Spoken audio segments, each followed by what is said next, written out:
Então, pessoal, nós estamos fazendo a live a respeito de ozônio, né? A gente teve essa ideia porque muitos ainda têm dúvida a respeito desse assunto, muitos desconhecem. Eu sou veterinária, né? Trabalho na área de pequenos animais. O doutor Wilfredo, ele é físico, mas é uma pessoa excepcional, né? Tem um currículo invejável. Ele tem mestrado, tem doutorado na área de física e estuda o ozônio há muito tempo, né? Ele é o desenvolvedor dos nossos ozonizadores, que são as máquinas que fazem o ozônio. O doutor Wilfredo, já para iniciar um bate-papo aqui até o pessoal entrar, faz quanto tempo que o senhor trabalha com ozônio? Fala um pouco da sua história para a gente.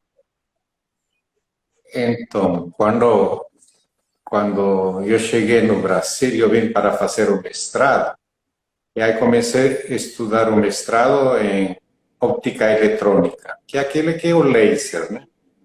E aí, quando terminei o doutorado, me convidaram para fazer física de plasmas.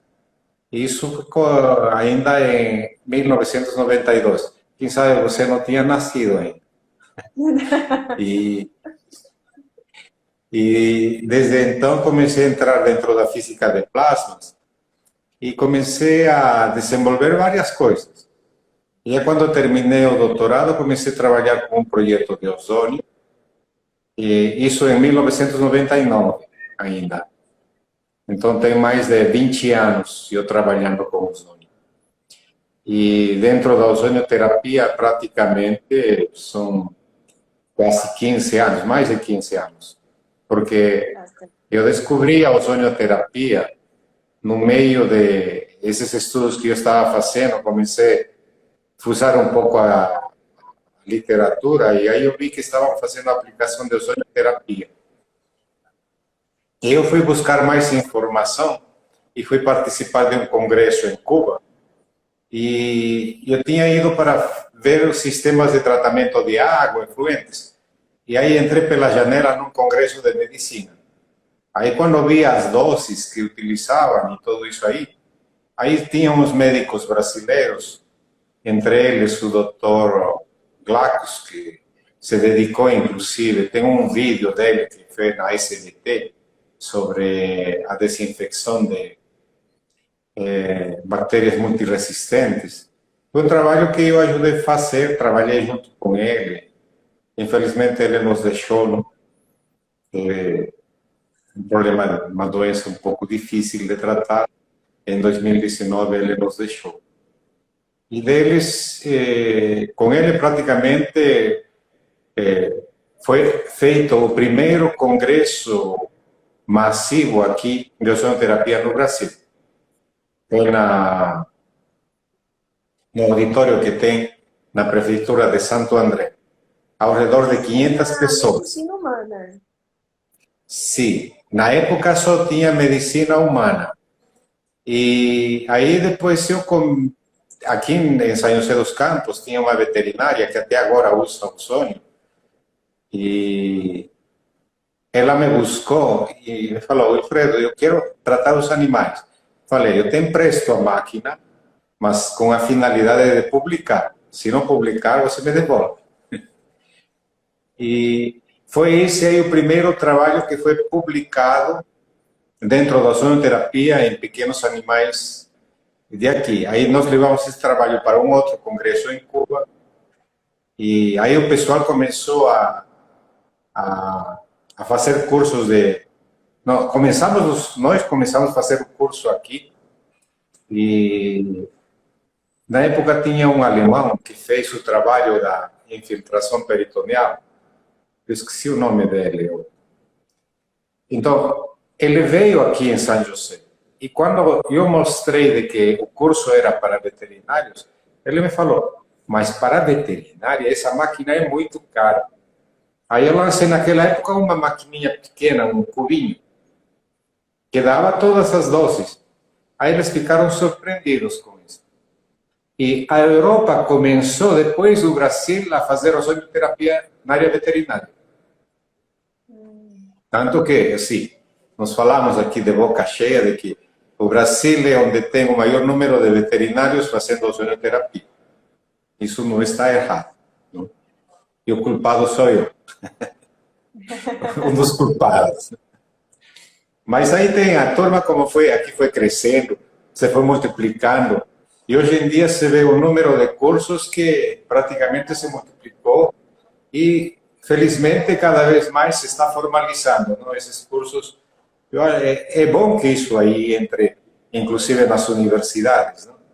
Assim, antes nós tínhamos algumas universidades, agora temos muitas universidades fazendo pesquisa em oceanoterapia, dentro da área veterinária e dentro da área humana também. E E te isso perguntar, praticamente é uma satisfação para nós, não? Esse é o resultado realmente de quem começa a fazer isso e isso se vai multiplicando. Às vezes me dizem, mas você está passando para os outros. Mas se eu passar para os outros, não, de nada serve isso ficar comigo. Não? Então, eu acho que é isso que a gente faz, não? Tem que ensinar para que o que nós fazemos seja confirmado. É mais ou menos esse aí. e Sim. doutor, essa pessoa, a primeira pessoa que falou assim, não, vou fazer na veterinária e deu certo, ela tratou o quê? O senhor lembra? Ela fazia infiltração na coluna. Então, os primeiros relatos eram de infiltração na coluna e avaliação de dor. Tá? E entre eles, eu lembro que tinha uma gata que os donos tinham mudado de casa e a gata ficou deprimida e a gata não comia. E a gata ficou internada para ver, eles deram compraram sardinha, compraram um monte de coisas aí. E aí, assim, por acaso, ela foi fazer uma insuflação retal. E no gato ela fez, acho que 5 ml. Depois que terminou de fazer a insuflação retal, depois que estava guardando as coisas, a gata pulou na comida. Uma gata que já não estava comendo quase uma semana. Aí ela ficou surpresa, não? Então, isso é assim, o fato que se verifica de que o sonho atua no lado comportamental das pessoas também. Então, quando você tem pessoas assim, com problemas emotivos e tudo isso aí, essas respostas se veem mais ou menos por esse quadro. E hoje em dia, não é que eu esteja falando assim, mas tem estudos feitos, por exemplo, de ozônio em Alzheimer. É um coadjuvante, não vai resolver, não? E uma das funções é, por exemplo, aumentar a oxigenação a nível cerebral, a vascularização mesma, que vai levar glóbulos vermelhos com mais oxigênio, que isso é o que traz todo esse benefício no final. Deixa eu só entender aqui o pessoal que está nos acompanhando. Pessoal, vocês. Oi. Para quem entrou agora, a gente está falando de ozônio, né? Uma introdução à ozonioterapia e o seu uso na medicina veterinária. E eu queria saber, coloque aí nos comentários, quem já conhece a ozonioterapia, sabe o que é o ozônio, vai colocando assim, eu conheço, eu já trabalho com ozônio, para eu entender quem conhece e quem não conhece ainda. E aí, doutor, eu gostaria que o senhor explicasse, porque provavelmente tem quem conhece aqui, né? O que seria o ozônio? A gente está falando, usa ozônio para isso, usa ozônio para aquilo, mas o que é o ozônio, né? Sim. Para quem está começando, porque se alguém já está sabendo aqui, vai ficar um pouco redundante estar falando disso. Mas me desculpem, mas vou falar assim rapidamente para quem ainda não conhece, não? Então, ozônio é uma molécula formada por 3 átomos de oxigênio e ele tem uma vida média de 40 minutos. Então, ele é instável. Então, ele tem que ser produzido no local onde tem que ser aplicado. Não adianta comprar ozônio engarrafado, coisas desse tipo. Não, ele tem que ser produzido no local.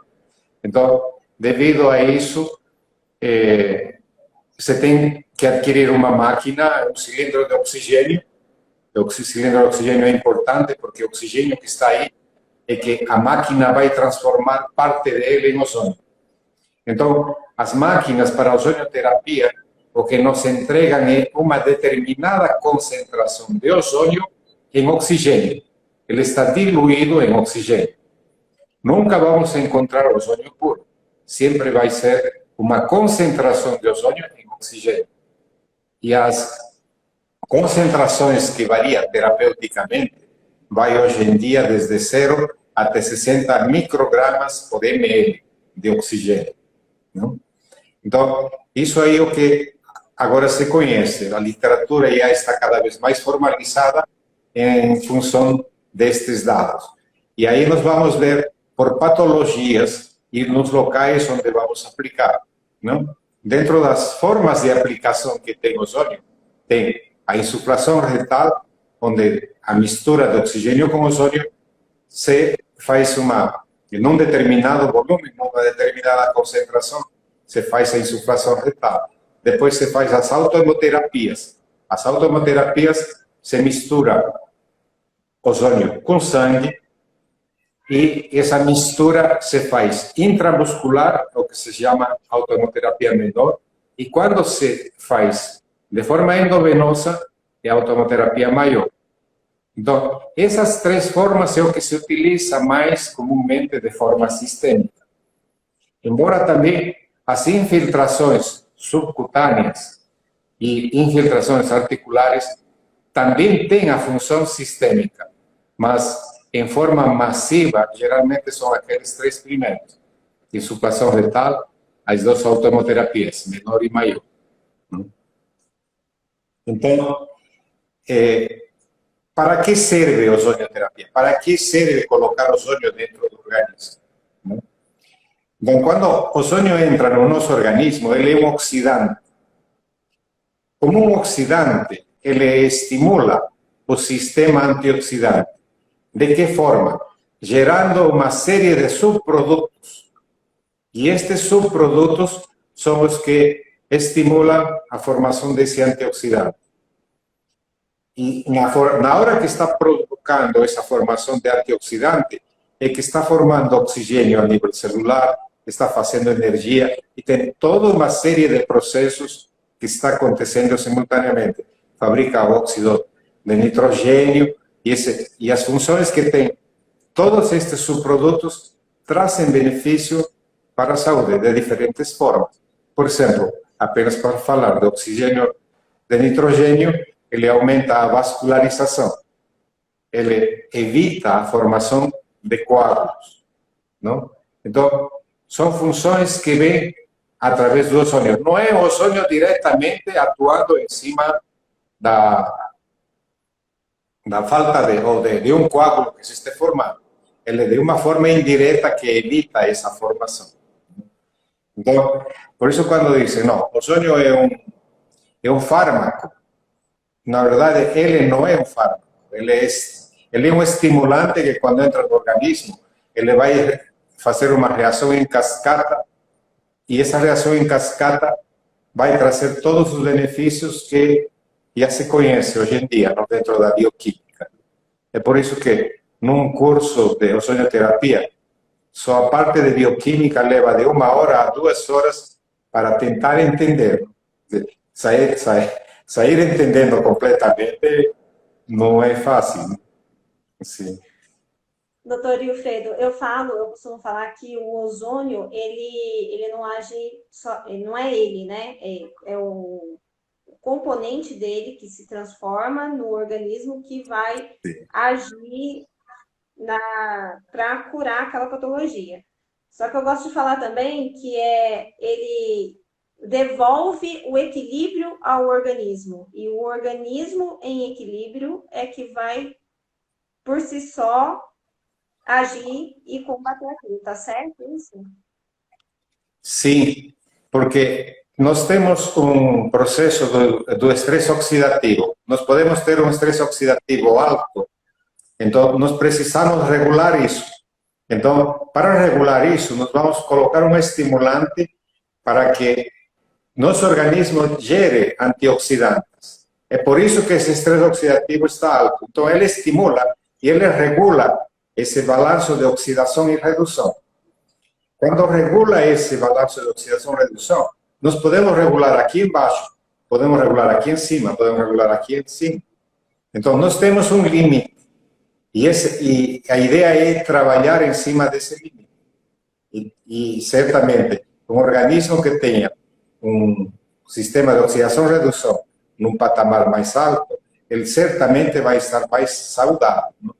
O sistema imune vai estar bem. E assim, uma série de coisas de oxigenação, de energia e tudo isso é o que se está buscando. E assim, por exemplo, um atleta ele sofre um estresse oxidativo cada vez que ele pratica esporte. Bom, o ozônio para ele é um coadjuvante para manter esse balanço de oxidação-redução. E como consequência tem uma série de benefícios. Ele não vai ter essas dores musculares, que normalmente tem a falta de oxigenação, e são fenômenos que são efeitos, como que diz, colaterais da aplicação do ozônio, que se utilizam disso aí. Sim. Certo. Uma coisa que eu acho interessante é que, assim, o ozônio, ele já existe há muitos anos, né? Sim. A literatura fala lá da época da Primeira Guerra, há muitos anos mesmo. E só agora que ele está sendo mais utilizado e mais falado. Sim. Ozônio praticamente se conhece há mais de 100 anos. Né? Quando fizeram a primeira máquina e descobriram que era ozônio, era mais ou menos 1840. Então, vamos chegar a quase a 200 anos do conhecimento de ozônio. E quando se conhecia ozônio inicialmente, se conhecia as propriedades germicidas dele, porque ele era um oxidante. E se sabia também das funções tóxicas pela via inalatória. Então, naquela época, eles já conseguiam ver de que o ozônio era tóxico pela via inalatória. Então, todos os trabalhos sobre microbiologia praticamente vêm no século de 1900. Todos os trabalhos de microbiologia. E quase no final não, mais ou menos em 1950, aproximadamente, começa um uso de ozonioterapia um pouco mais intenso. Na verdade, já tinha um pouco mais antes. Nos Estados Unidos, se tem relatos de 1928. E em 1948, o Conselho Federal de Medicina dos Estados Unidos proíbe o uso de ozonioterapia. Então, desde então, fica parado, mas países como a Alemanha, a Rússia, continuaram trabalhando. E em Cuba entra a ozonioterapia em 1972. E mais ou menos eles têm uma experiência desde aquela época, já praticamente quase 50 anos de experiência. Não? Então, todos os estudos que eles se voltaram para fazer com ozonioterapia é o que se conhece hoje em dia. Eu diria, Cuba é o país que mais estudos tem mais experiência. Pode ser que outros tenham publicações em revistas maiores, mais sofisticadas, coisas desse tipo. Mas quem tem mais experiência são os cubanos. E ele nos deu aula, praticamente a América Latina toda fez aula lá. Então, nós trouxemos conhecimento de lá e aqui já se está propagando esse conhecimento. Isso começou mais ou menos desde os anos 2002, 2004, mais ou menos. Então, conhecimento de ozônio já leva mais de 150 anos e a ozonioterapia leva mais de 60 anos, não? Para ser um pouco mais preciso. E quem fez a primeira máquina de ozonioterapia foi um alemão, Hansler. E a filha dele herdou a fábrica e ela que está tocando agora a fábrica. E ela se dedica também a fazer publicações científicas. Ela também é uma colaboradora da ozonioterapia a nível mundial, a Renate Hansler. Ela é bastante ativa ainda, apesar da idade que ela tem. E assim, agora a ozonioterapia praticamente já se propagou. E isso aqui acho que não tem mais retorno, é só seguir para frente. Pelo menos os cursos da Ozônio Life aí tá sempre cheio e toda vez tá lançando mais. Então tá tendo bastante ozonioterapeutas já, né, no Brasil. Só Sim, que, apesar dessa divulgação, né, inclusive dessa regulamentação da ozonioterapia na medicina veterinária no ano passado, os próprios veterinários, eu vejo que alguns veterinários ainda desconhecem os efeitos e por isso existe uma dificuldade de eles prescreverem, né? De eles falarem para o tutor que está fazendo a ozonoterapia, até porque eles também desconhecem um pouco a respeito. sim, e eu acho que isso é coerente também, porque se nós analisamos quantas coisas que nós vemos, nós não acreditamos. E quantas coisas que nós vemos e não acreditamos e nós temos ido buscar informação. É uma coisa que fica meio assim pendente, não é uma tarefa meio que de casa, assim. Eu não acredito, mas nem quero saber. Não? Agora, eu não acredito, mas eu vou ler porque não acredito. E não vou propagar a notícia dizendo que isso não funciona. Eu vou dizer que não funciona depois de uma experiência, duas experiências, três experiências. Mas sem ter experiência, se isso aí não funciona, eu acho que é o maior crime da própria pessoa que faz isso. Né? Porque, além dele, quem sabe, dependendo da posição que ele tem, ele está fazendo uma informação bastante importante para os ouvintes que ele está tendo. Então, quantos deles acreditam no que ele diz? Não? Então, é complicado. E hoje em dia, com este sistema da mídia que nós temos praticamente ao alcance de todo mundo e sem restrições, então isso leva a ter uma desconfiança maior deste tipo de informação. Inclusive, o que nós estamos conversando, muitos vão pensar de que isso aqui não funciona. Então, o convite seria ir a buscar a informação, ler, praticar e depois dizer que não funciona. Não apenas dizer que não funciona porque eu não estudei. São coisas que... Isso é o que se vê hoje em dia, praticamente. Então, Aí eu os, também, doutor, falo assim, porque ainda não tem comprovação científica, mas nós temos sim, bastante relatos, bastante pesquisa nessa área. sim, sim, exatamente. Não? Então, os trabalhos que se faz e se continuam fazendo, não? Quer dizer, a ideia que temos através do Instituto é levar isso aqui cada vez mais a fazer mais pesquisa. Não, mas já se estudou, já não vou inventar mais a roda. Não, não se trata de eu vou inventar a roda. Se trata de dar sustento a esse conhecimento que se tem. Uma das coisas, por que não se pratica a medicina tradicional? Não, a medicina dos nossos antepassados. Não? Eu sou peruano, por exemplo. Tem uma medicina andina que foi esquecida. Por quê? Nunca chegou na universidade. E aí dizem, não, esse não funciona. Pergunta para eles se não funciona. Não? Eles praticam isso bastante. Só porque não chegou na universidade, nós censuramos dizendo que isso não funciona. Não tem comprovação científica, certamente.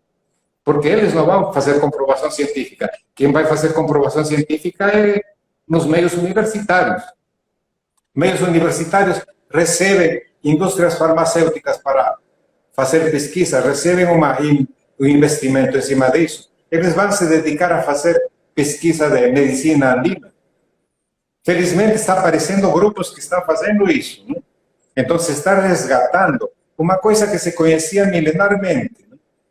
Então, são cuidados que acho que a sociedade tem que ter em fechar os olhos e dizer, ok, aquilo que vem da universidade é 100% sagrado. Eu saí da universidade, conheço parte dela, eu acho que tem que ter um pouco mais de cautela em cima de estar falando isso de 100% sagrado. Né? Eu acho que a universidade é local onde se tem que discutir, é local onde se tem que fazer essas discussões e colocar resultados de forma não tendenciosas, que é aquele resultado que está saindo. E eu acho que isso aí nos vai trazer ainda muito mais informação. Estamos voltando a dizer de que o alimento orgânico é o melhor. Eles já sabiam antes, porque nunca usaram agrotóxico. Então, é uma coisa que não precisava nem sequer estudar, mas isso era o que já se praticava. Ô, Vanessa, Vanessa Lucas, ela perguntou o que buscar no aparelho de ozonioterapia? Eu não entendi muito bem essa pergunta. Porque assim, o aparelho de ozonioterapia, ele, na verdade, o ozonizador, ele vai pegar o oxigênio medicinal e vai transformar no ozônio. E aí você vai utilizar aquele ozônio para fazer a ozonioterapia, que aí vem todas essas vias aí que o doutor Wilfredo já mencionou. Ou também pode usar para estar ozonizando um soro e fazer aí o soro ozonizado, ou o óleo ozonizado. Seria nesse sentido a sua pergunta? O que seria o que buscar no aparelho para ozonioterapia? Ou também, quem sabe, o aparelho de ozonoterapia tem que entregar concentração que varia entre 0 e 60, com valores fracionados. Não? Se for de 2 em 2, seria melhor, porque o que se escolhe no aparelho é a concentração de ozônio. E essa concentração se coloca na seringa, e aí já temos, multiplicando a concentração pelo volume, temos a dose, mas a concentração é o que se seleciona para fazer os processos de ozonoterapia de acordo com o procedimento que se vai fazer. Ah, tá. Então, eu acho que o senhor está respondendo a pergunta dela mesmo. Ela falou, o que não deve faltar? Já vi com borbulhador, sem borbulhador, as taxas utilizadas. Esses são acessórios. Primeiro, a máquina te entrega o ozônio. E se eu quero fazer um borbulhador, tem uma torre com água, por exemplo, aí no fundo da torre tem um borbulhador, né, para fazer as bolhas menores, e essas bolhas percorrendo pela coluna de água, ele vai ter contato com a água e assim vai ficar com mais ozônio na água. A água acaba sendo um veículo para levar ozônio, né? Nada mais que ele é um veículo para levar ozônio. Então, quando eu lavo com água ozonizada, eu vou buscar fazer uma desinfecção com essa água, né? Então, essa seria uma função, por exemplo. Agora, se vou encher uma bolsa para tratar uma ferida, então eu vou precisar do gás que enche a ferida. Eu não preciso de nenhum acessório. É uma mangueira que enche a bolsa, não? Então, essa mangueira, essa bolsa, é um acessório. Então, depende que procedimentos vai fazer. Aí eu tenho que fazer soro ozonizado. Então, vai sair da máquina, vai sair o gás, eu vou fazer borbulhar no soro, e do soro vou colocar um respiro, que vou colocar num filtro. Então, tudo o que estou falando depois da máquina são acessórios de acordo com o procedimento que vai utilizar.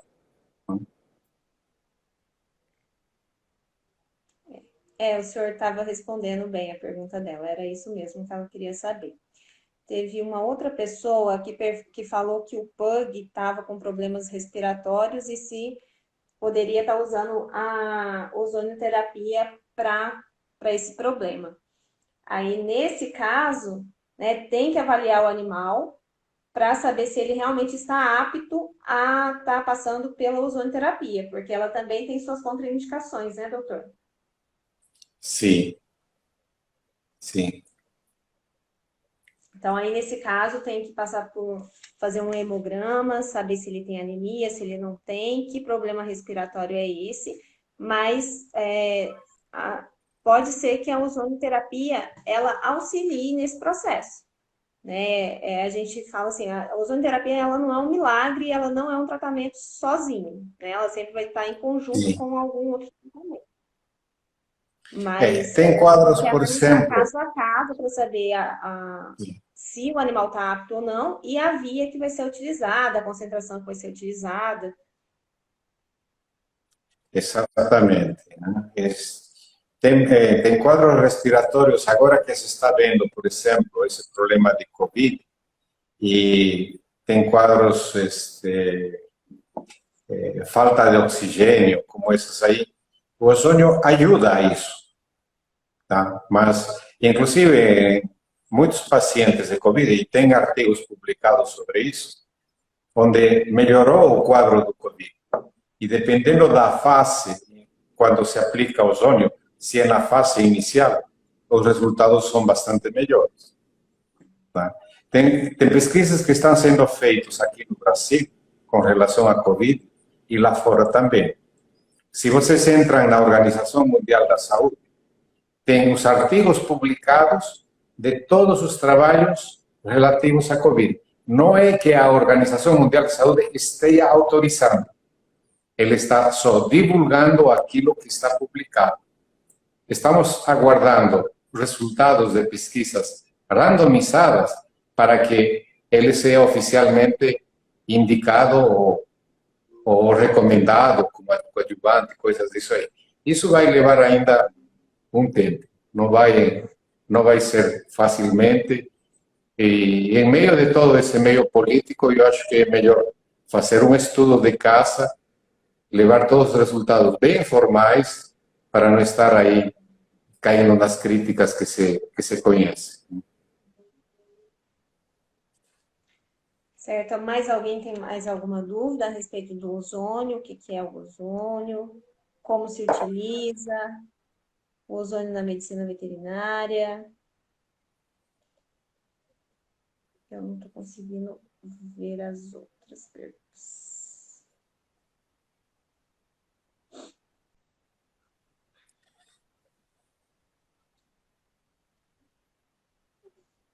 Mas ninguém tem perguntas.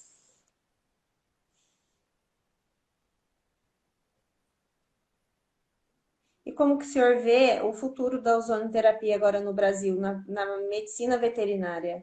Que eu vejo que tem clínicas também focadas só nisso, né? E agora a ozonoterapia dentro da medicina integrativa também, ela tem auxiliado bastante ali junto com a acupuntura, junto com a laser terapia, a fototerapia. Sim, o que realmente o que se está vendo é de que ozônio e muitas outras.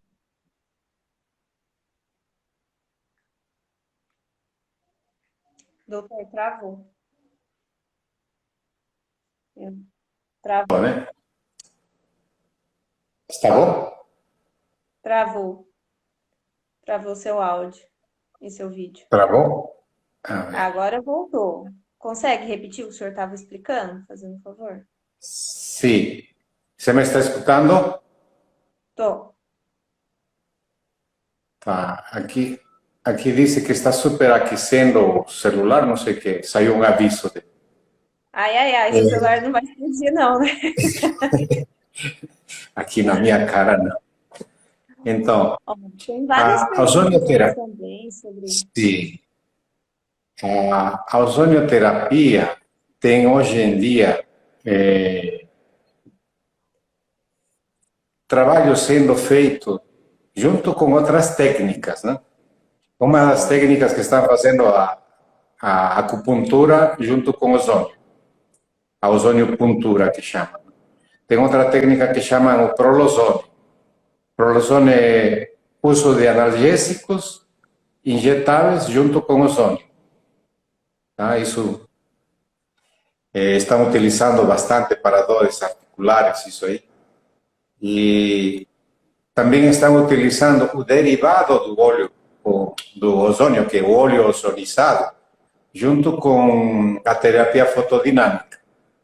Ele está trazendo um resultado bastante grande. E assim, a ozonioterapia se está integrando praticamente a muitas outras técnicas, não? Buscando sempre aumentar o resultado de um processo, não? Geralmente feridas, dores, não? É o que se está vendo. Se está vendo, por exemplo, os quadros de regeneração, o pessoal que usa PRP já está colocando PRP com ozônio, não? São técnicas que estão ajudando bastante. E, embora tem muitos que já são técnicas assim, quase consagradas, mas precisa de colocar isso aí numa base científica para que saia daquele empirismo. Tem alguns artigos, mas não são suficientes. Nós temos que fazer mais em cima disso. Isso é o que vai dar sustento a todas as técnicas que estamos praticando. E uma das coisas que o Conselho Federal de Medicina Veterinária, dentro da área da saúde humana e animal, foi o último conselho que aprovou, não? Embora a medicina esteja aprovada de forma experimental, mas na medicina veterinária foi aprovado agora e se deve estar organizando um número de horas de cursos que eles devem estar exigindo. Esse número de horas ainda não está divulgado pelo Conselho Federal de Medicina, mas se estima que seja ao redor de 40 horas. Porque a experiência nos mostra de que, mais ou menos, você recebe a informação de ozônio, você sabe como se aplica, mas o resultado de digerir a informação e começar a produzir informação leva mais ou menos uns 2 anos, mais ou menos por aí. Tem muitos que logo saindo fazem e às vezes estão errando, não? Então, o risco é sempre grande e o que se está buscando é evitar os erros, não? Diminuir os erros. Não estamos falando que nós não vamos errar, não? Estamos sempre buscando errar menos. Não? E eu acho que o conhecimento está para isso, para nos trazer essas informações e as experiências que os outros têm também. Não? É por isso que participar de um congresso é muito fabuloso porque nos traz essa troca de informações. E esperamos que no congresso online que vamos ter em setembro, já estamos vendo a expectativa de ao redor de 150 trabalhos e eu acho que isso vai acontecer mesmo. Então, não só na medicina veterinária, sino em todas as áreas da saúde. Isso vai ser muito importante para cada vez mais ir avançando atrás disso aqui. A Isela, a enfermeira, falou que o Conselho Federal de Enfermagem exige capacitação de 120 horas para trabalhar.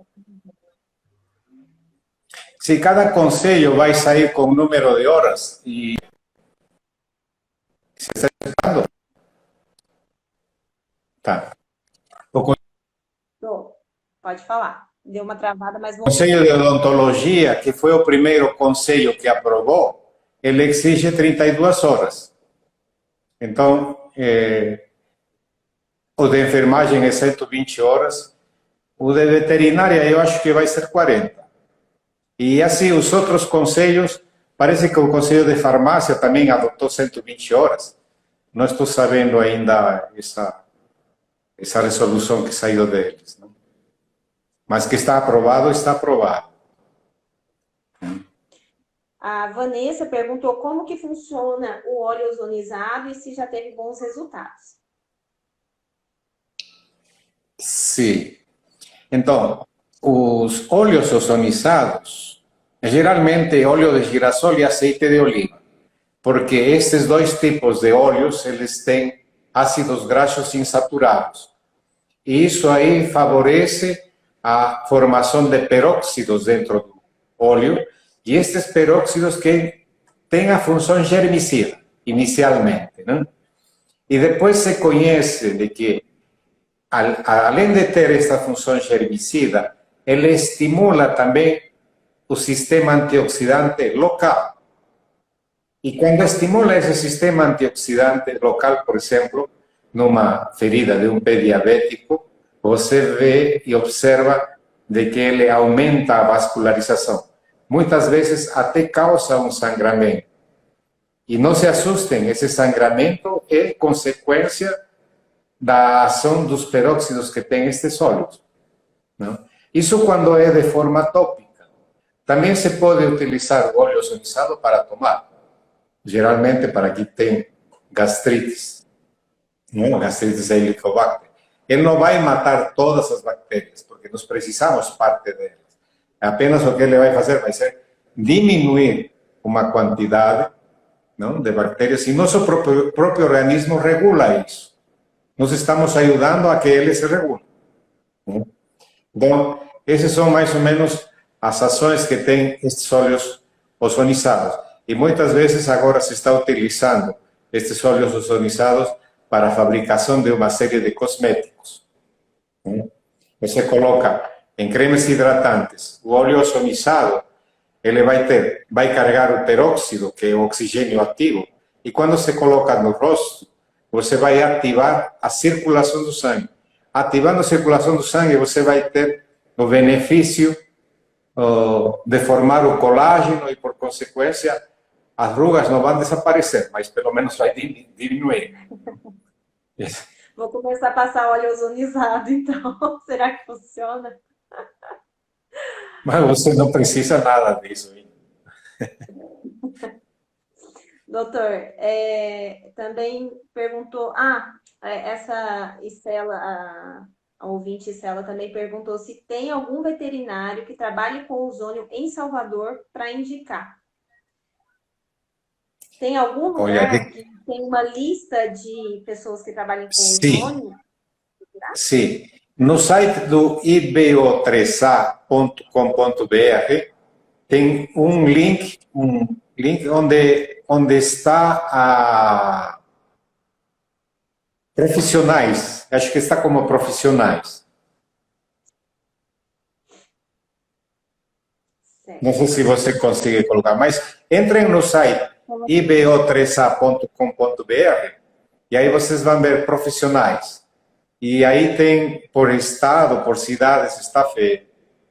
E convidamos sempre a todos que quiserem colocar seus dados aí, que utilizam a ozonioterapia, a enviar um e-mail para o contato, autorizando a que se coloque seus dados.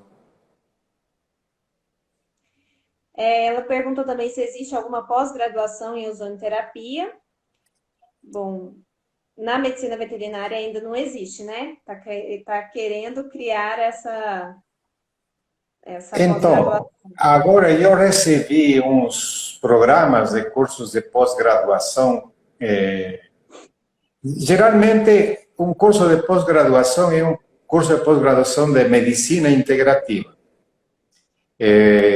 Eu fui dar uma palestra na universidade, na USP de Pirassununga, e tem um professor que abriu pós-graduação em medicina integrativa. E essa pós-graduação de medicina integrativa pode ser feita por todos os profissionais da área da saúde e da medicina veterinária também. Isso e está aberto para fazer isso, tem muitos alunos fazendo isso aí. Inclusive tem enfermeiros, tem fisioterapeutas. Não é restrito a quem é de medicina veterinária. Agora, uma pós-graduação, você faz uma pós-graduação em medicina integrativa, certamente ele vai ter um número de horas suficiente que vai te autorizar a você fazer ozonioterapia, porque no meio dele vai ter ozonioterapia, não? E você vai aprender outras técnicas também, a nutrologia, coisas que vão por aí. Certamente o número de horas, eu acho que são 400 horas ou 1.200 horas, alguma coisa por aí. Não lembro bem tudo isso aí. E, então, cursos de pós-graduação que se estão adequando, hoje em dia estão carregando também bastante carga de ozonioterapia. Agora, dedicado assim exclusivamente de ozonioterapia, não conheço. Não conheço. Tem o que a voz tem aquele de processos oxidativos avançados. Certamente tem mais ozonioterapia que outros conteúdos. Né? E daqui a pouco falta alguns 10 minutos para acabar a nossa live, qual que seria o seu conselho para quem está iniciando agora na ozonoterapia e para os veterinários, né, clínicos que ainda não indicam ozonoterapia? Sim, a primeira coisa é fazer um curso. Fazer um curso básico. Primeiro é buscar literatura, se informar aquilo que já existe. Porque fazer o curso depois de se convencer de que ele quer fazer.